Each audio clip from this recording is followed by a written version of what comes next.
ನಿಮ್ಗೆ ಯಾವ ದುಡ್ಡು ಕಟ್ಟಿ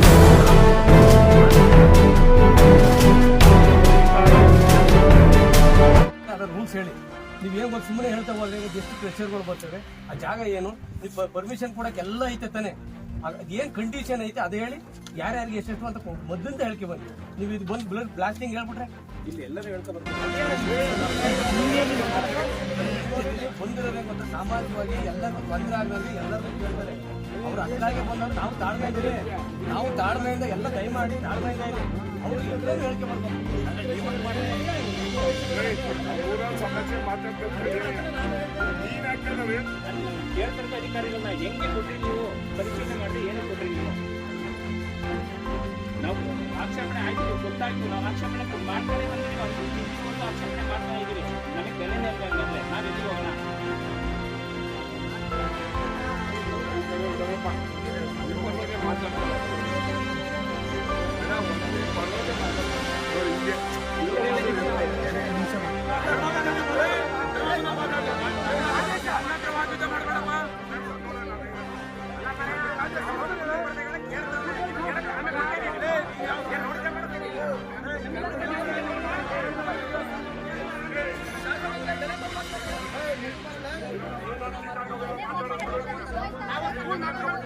ಈ ಗಣಿಗಾರಿಕೆಯಲ್ಲಿ ಕೊಡ್ತಾವ್ರೆ ಅಂದಾಗಿಂದನೂ ನಾವು ಅಧಿಕಾರಿಗಳ ಗಮನಕ್ಕೆ ತರ್ತಾನೆ ಇದ್ದೀವಿ, ಅರ್ಜಿನೂ ಕೊಡ್ತಾ ಇದ್ದೀವಿ. ಅವಾಗಿಂದನೂ ತಕರಾರು ಅರ್ಜಿ ಕೊಟ್ಕೊಂಡೇ ಬಂದಿದ್ದೀವಿ.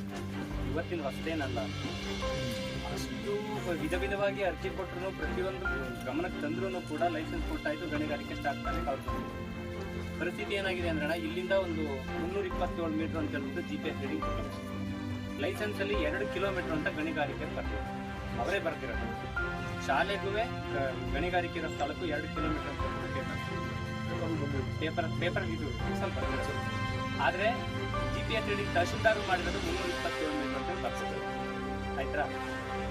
ಬೆಳಗ್ಗೆ ಇದು ಮಿಷನ್ ಸ್ಟಾರ್ಟ್ ಮಾಡಿದ್ರೆ, ಕಂಪ್ಯೂಟರ್ ಸ್ಟಾರ್ಟ್ ಮಾಡ್ತಾರೆ, ಬ್ರೇಕರ್ ಸ್ಟಾರ್ಟ್ ಮಾಡ್ತಾರೆ, ಇಟಾಚಿ ಕೆಲಸ ಸ್ಟಾರ್ಟ್ ಆಗುತ್ತೆ. ಸಂಜೆ 5:30 ನಂತರ ಬ್ಲಾಸ್ಟ್ ಆಗುತ್ತೆ. 1 ನಿಮಿಷ ಪುರ್ಸತ್ತಿರಲ್ಲ. ನಾವು ಅದೇ ಉದ್ದೇಶಕ್ಕೆ ಗಣಿಗಾರಿಕೆ ಸ್ಟಾರ್ಟ್ ಆದರೆ ಸಮಸ್ಯೆ ಅನ್ನೋ ಉದ್ದೇಶದಿಂದನೇ 2016ರಿಂದನೂ ಮನವಿ ಮಾಡ್ಕೊಂಡು ಬಂದಿದ್ದೀವಿ. ದಯವಿಟ್ಟು ಬ್ಯಾಡಿ ಸಮಸ್ಯೆ ಆಗುತ್ತೆ. ನಮಗೆ ಒಂದ್ಸಲ ಮುಳುಗಡೆ ಮಾಡಿ ಕಳಿಸಿದ್ದೀರಾ, ಮತ್ತೆ ನಾವು ಎಲ್ಲಿಗೆ ಹೋಗೋಣ? 4 ಎಕರೆ ಜಮೀನು ಕೊಟ್ಟಿದ್ರಿ, ಇನ್ನೂ ಒಂದು ಮನೆ ಮಾಡ್ಕೊಳಕ್ಕಾಗಿಲ್ಲ. ನಮಗೆ ಬಡವರಿದ್ದೀವಿ, ಕೂಲಿ ಗಾಲಿ ಮಾಡಿ ಜೀವನ ಮಾಡ್ತಿದ್ವಿ. ದಯವಿಟ್ಟು ಅವ್ರಿಗೆ ಗಣಿಗಾರಿಕೆ ಕೊಡಬೇಡಿ ಅಂತ ಹೇಳ್ತಿಲ್ಲ, ಬೇರೆ ಕಡೆ ತಗೊಂಡು ಕೊಡಿ, ಈಗ ಕೊಡಬೇಡಿ, ನಮ್ಗೆ ಸಮಸ್ಯೆ ಇದೆ ಅಂತ ನಾವು ಅವಾಗ್ಲಿಂದನೂ ಮನವಿ ಮಾಡ್ಕೊಂಡು ಬಂದಿದ್ದೀವಿ ಅಣ್ಣ. ಪ್ರಯೋಜನ ಆಗಿದೆ. ಈಗ ಅವ್ರ ಕೆಲಸ ಸ್ಟಾರ್ಟ್ ಮಾಡ್ತು ಅಂದರೆ ಮಕ್ಕಳು ಶಾಲೆ ಬರೋಕ್ಕಾಗ್ತಾ ಇಲ್ಲ. ಒಂದು ಮಗು ಹುಷಾರಿಲ್ಲ, ಒಂದು ಮಗು ರಾತ್ರಿ ಸಲ ಬರ್ದಿದ್ದು ಹೇಳ್ಕೊಳಕ್ ಆಯ್ತಲ್ಲ ಅಂತ ಒಂದು ಕೆಟ್ಟ ಪರಿಸ್ಥಿತಿ. ನಾವ್ ಏನ್ ಮಾಡ್ಬೇಕು ಅಂತ ನಮ್ಗೆ ಅರ್ಥ ಆಗ್ತಿಲ್ಲ. ನೀವು ಈಗ ಹೆಂಗ್ ಮಾಡಿದ್ರಿ? 2 ಗುಂಪನ್ನ ಕ್ರಿಯೇಟ್ ಮಾಡಿದ್ರಿ. ಅವ್ರ ಮೇಲೆ ಇವ್ರ ಮೇಲೆ ಮಾಡೋದು ಮಾಡಿ ಮತ್ತೆ ಮಾಡಿದ್ರೆ ತಾಪತ್ರೆ ಯಾಕಾಗ್ತಿತ್ತು? ಅವ್ರಾಗಿ ಇನ್ವೆಸ್ಟ್ ಮಾಡೋದು. ನಿಮ್ಗೆ ಸುಮ್ಮನೆ ಮಾಡಕ್ ಹೋಗೋರು. ನನಗೆ ಗೊತ್ತಿದ್ದಂಗೆ ನನ್ನ ಫ್ರೆಂಡೇ ವ್ಯಾಪಾರ ಮಾಡಿದ್ರೆ 2 ಸಲ ನೀನು ಮಾತಾಡಕ್ ಹೋಗೋಣ. ನನಗೆ ಗೊತ್ತಿದೆ, ಅವರೇ ನನ್ನ ಹತ್ರ ಬಂದಿದ್ದಾರೆ. ಅವ್ರ ಹೆಸರು ದುಡ್ಡು ಕಳ್ಕೊಂಡವ್ರು ಅಂತ ನೀವು ಕಂಟೆಂಟ್ ಕೊಡ್ತಾರೆ, ನೀವೇ ಸೆಲ್ ಮಾಡ್ಕೊಡಿ, ನಮ್ಗೇನಾಗಬೇಕು? ಈಗ ತಿರುಗಿ ಇನ್ನೊಬ್ರಿಗೂ ಕೊಡ್ತಾರೆ, ಇವನೇ ಒಬ್ಬನೇ ಮಾಡಲ್ಲ. ಇಲ್ಲಿ ಇವನಿಗೆ ಸಿಗೋದು ನಾಮಿನಲ್ಲು, ಯಾವನ ಮಧ್ಯದಲ್ಲಿ ಮಾಡ್ಕೊಳ್ಳೋದು ಮೇಜರು, ಹಾಳಾಗೋದು ನಮ್ಮ ಮಕ್ಕಳು. ಇವನ್ನೆಲ್ಲ ನೀವು ಅಧಿಕಾರಿಗಳು ಯಾವುದೋ ಒಂದು ಸಣ್ಣ ಒಂದು ಇದಕ್ಕೆ ಆಸೆಗೋಸ್ಕರ ಮಾಡ್ಬಿಟ್ರೆ ಹೆಂಗಮ್ಮ ಹಿಂಗಾದ್ರೆ ನಾವೇನು ಮಾಡ್ಬೇಕಾದ್ರೆ?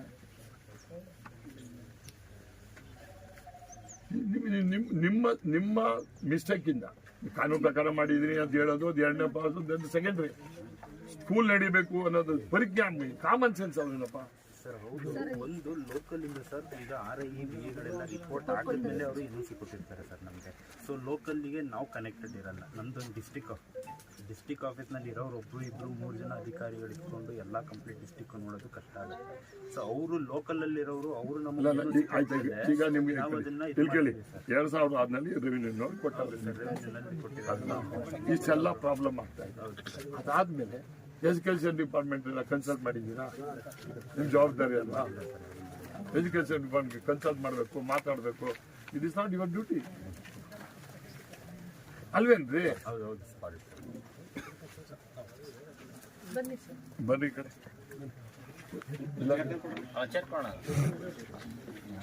ಇದು ಡೀಮ್ ಫಾರೆಸ್ಟ್ ಅಂತ ಒಂದು ಸರ್ವೆ ನಂಬರ್ಗಳಾಗಿತ್ತಲ್ಲ ನಮ್ಮ ತಾಲೂಕಲ್ಲಿ ಯಾವಾಗ ಆಗಿರೋದು ಸರ್ ಅದು 22ರಲ್ಲಿ ಒಟ್ಟಿನಲ್ಲೆಲ್ಲ ಸರ್ವೆ ಆಗಿ ಪ್ರಪೋಸಲ್ ಹೋಗಿದ್ದಲ್ಲ 22ರಲ್ಲಿ ನೋಟಿಸ್ ಆಗಿದೆ.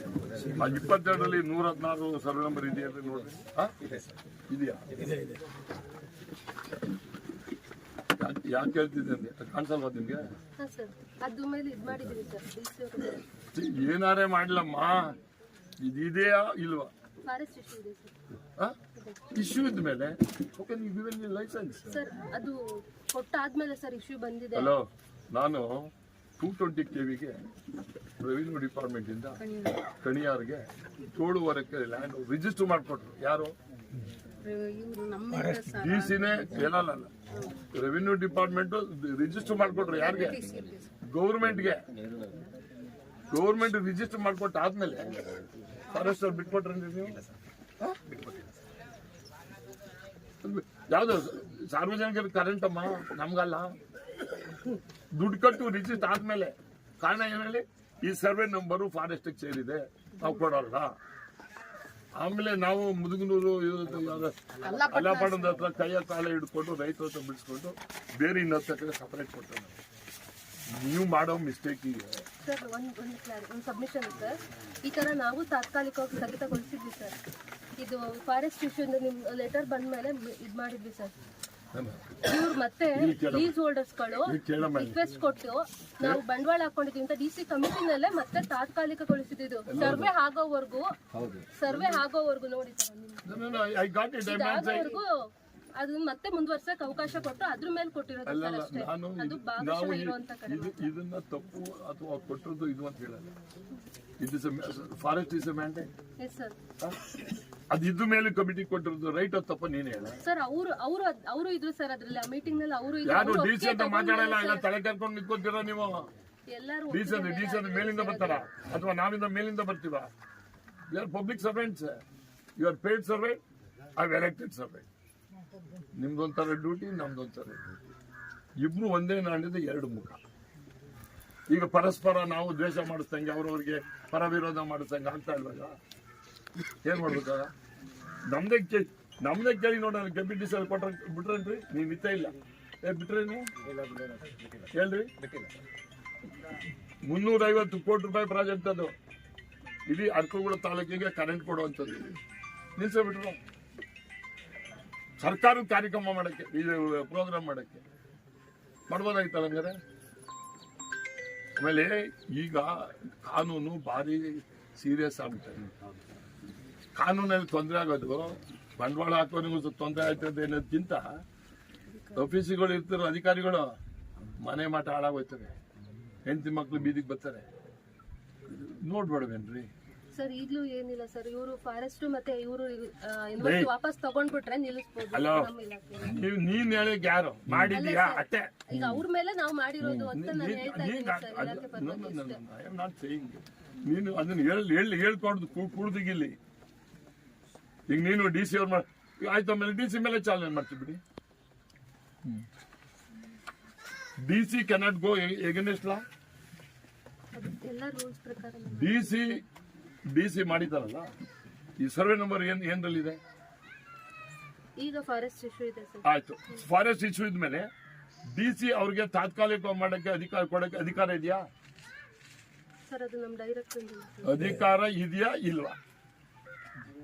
ಸರ್ ಅದು ಕಮಿಟಿಯಿಂದ ಆಗಿರುತ್ತೆ ಸರ್. ಕೇಳಪ್ಪ, ಇಲ್ಲಿ ಕೇಳೋಣ. ಕಮಿಟಿ ಆಯ್ತು, ಈಗ ನಾವೆಲ್ಲ ಸೇರ್ಕೊಂಡಿದೀವಿ. ಯಾರೋ ಒಬ್ಬರು ಅನ್ಯಾಯ ಮಾಡಕ್ಕೆ ನಾವೆಲ್ಲ ತೀರ್ಮಾನ ಮಾಡಿದ್ವಿ, ಅವನನ್ನು ಊರಿಂದ ಆಚೆ ಹಾಕ್ರೆ ಅಂತ ಹೇಳ್ಬಿಟ್ಟು ಅದು ಕಮಿಟಿ ತೀರ್ಮಾನ ಒಪ್ಕೋತೀಯ ನೀನು? ಕಮಿಟಿಯಲ್ಲಿ ತಿರ್ಗಾ ಹೇಳ್ತಿದ್ದಲ್ಲ, ನನ್ನ ಇಶ್ಯೂನಪ್ಪ. You are all larger numbers. ಇಲ್ಲಿ ನಾವೆಲ್ಲ ಇದೀವಿ, ನಮ್ಗೆ ಅವ್ನ ಇಷ್ಟ ಇಲ್ಲ, ಅವ್ನಿಗೆ ಆಚೆ ಹಾಕ್ರಿ ಅಂತ ಎಲ್ಲರೂ ಸೈನ್ ಮಾಡ್ಕೊಟ್ಬಿಡ್ತೀವಿ. ಪೊಲೀಸರು ಒಪ್ಕೋತಾರ? ಕಾನೂನು ರಹಿತ